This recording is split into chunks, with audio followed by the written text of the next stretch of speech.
Steve Kang was a practicing Buddhist who went to hell and saw horrible things. After cutting his throat, he stayed awake for 10 days straight. And on the last day, Satan appeared and ordered him to take his life.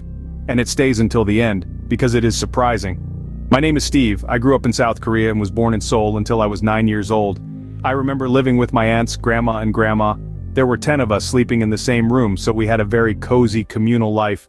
But at the same time, my parents weren't around because they were abroad, preparing things for us to move here, to the United States. You know, since I was 6 years old, I went to Buddhist temples and I really liked it.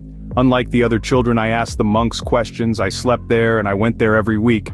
I remember wondering why human beings are born. What is the purpose of humanity? What is the purpose of life? Buddhism was the only place where I found answers to my curiosity. I arrived in the United States when I was 9 years old, and at the beginning, everything was very good. We had the big supermarkets, and you have to remember that in the 80s there were no supermarkets in Korea of this size or even restaurants, let alone pizza or McDonald's. None of that was present in Korea at that time, so I was very enchanted by the holidays, the toys, and the amount of food. However, I had an identity crisis when I entered high school and asked my mother why I am Korean American. I want to be white. I lived in Boston and there were no Asians there, just like there were in inner Boston in the late 80s and early 90s.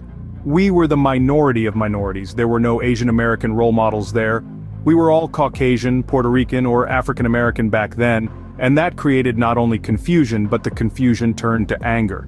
And that anger responded through rebellion, and I think with that, in the long run, you know, depression or sadness, because anger is a sign of being sad or not having something you want.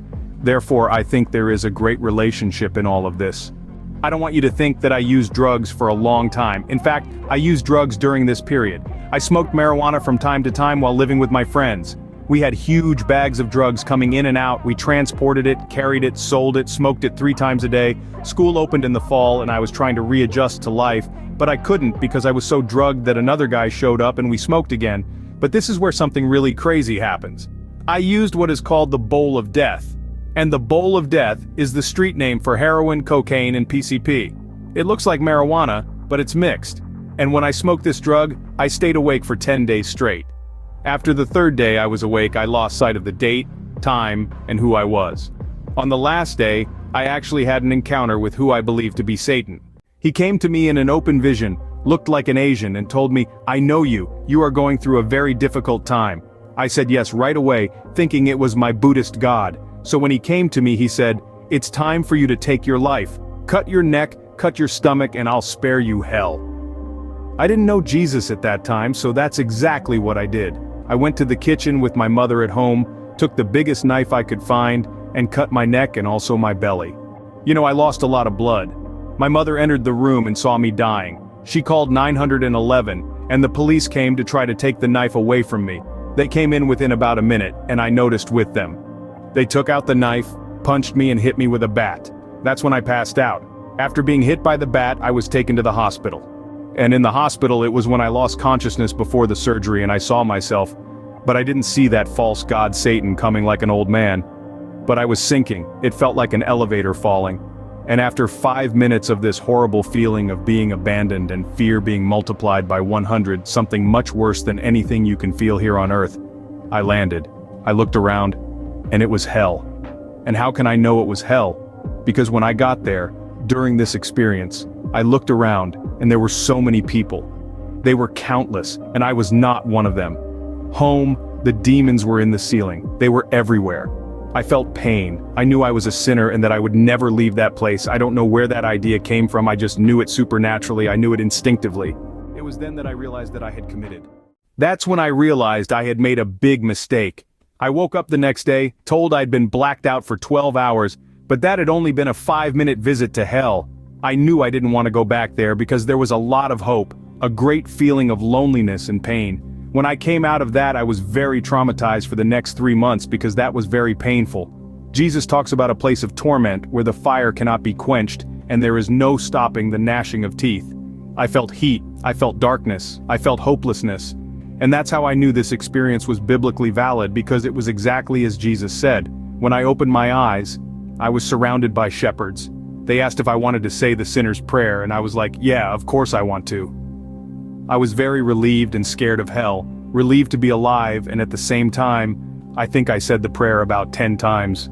So the Lord allowed me, in His grace, love and mercy, to see hell exactly as it is in the Bible. 6 months later, or rather 7 months later, in the summer of 1999, I was in South Korea and was resting. I had tried to go back to school, but I couldn't physically be there, so I ended up kind of dropping out of school. I was resting, I was trying to become a Christian, but at the same time, I was still partying with my friends. I still went drinking after that happened. I was like, Lord have mercy, give me one last chance, and I ended up partying every day, but in the middle of this summer farewell, the Lord allowed me to get into a car accident and really scared me. At the same time, He gave me a dream. In this dream, I was on top of a mountain. The dream was very vivid, and I heard the voice of God. I had never heard His voice clearly because God speaks to me in verses from the Bible. He said, "Jesus is my beloved Son, in whom I am well pleased. Hear, hear." And I thought, oh my God, I just heard God. Then I saw a triangular light spinning in the dream. I was on top of a mountain, and I saw a huge, beautiful valley with a river and mountains on both sides, just like in the book of Revelation, chapter 21, verse 2, which says, "And I saw the holy city, the New Jerusalem, coming down out of heaven from God, prepared as a bride adorned for her husband." It was literally a triangular city, like a transparent emerald. I think it was the New Jerusalem. It came down, and there were angels on both sides flying against such long trumpets, and they were worshiping God. That was not a human voice because it was so sacred, perfect, majestic, and beautiful. Compared to seeing hell and compared to that of hope, 100 times more painful than anything on earth. And when you see heaven, where peace, joy, and comfort, you feel that having the Father right next to you in a tangible and visible way with you is incomparable. I knew God was showing me heaven because He wants all of humanity there. He wants every soul there. Therefore, I need to share this gospel with every human being I know. We ask, what can we do to love people correctly? We can do acts of service, give them money, pray for them. But if they don't know Jesus, the greatest gift we can give them is to let them know that these two places are real and that, through Jesus, you can really go to heaven. Only through Jesus do you know and have a relationship with the Father, where you are His child, and that is the most beautiful thing we can give to someone. Oh, don't forget to subscribe to the channel and leave a like. Until the next video.